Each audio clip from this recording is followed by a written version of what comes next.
I'm going to show you how to get started on the Fredericksburg Studio project. This video we're just going to be doing opening up the file itself from the drawing template file that you created.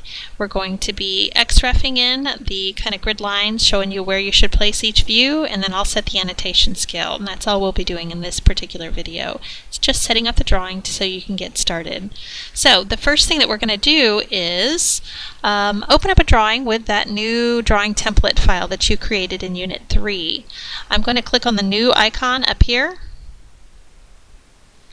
and notice it knows that it's looking for a DWT file, but it goes to that funky place that AutoCAD likes to keep its templates. We created our own though, so I'm going to come over here back into Documents, and I'll go into my 2419 folder, and we're going to go into this used to be Unit 4, it's now Unit 3, but you'll go into your templates folder and then open up your architectural.dwt, and it's going to look like this. It's exactly the template that you created. It's got all the layouts set up, it's got all the layers that you created.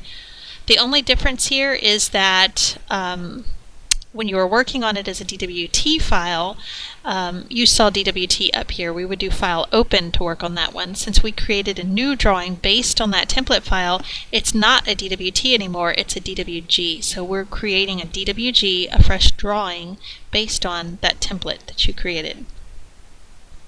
I'm going to click over here into Model Space. The next thing that we need to do is XREF in the drawing that we need. It's actually called, the title of the drawing is called XREF for Fredericksburg Cabin. So I'm going to come over here and say Insert, Attach.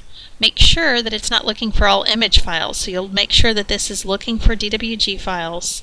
And then you're going to navigate into your Unit 5 folder, and it's called XREF for Fredericksburg Studio.dwg.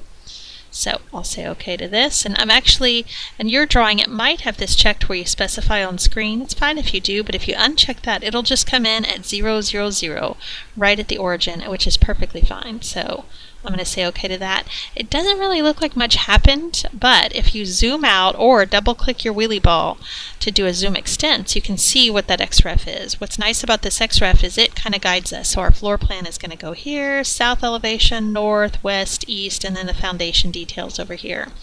So now that we've got this all set up, we really don't need to see these pink labels anymore where it says draw the floor plans and foundation plan here. Kind of gets in the way when you're really doing your drawing. So what I'm going to do is come over here and scroll down, and I'm just going to freeze that layer so that we don't see it anymore.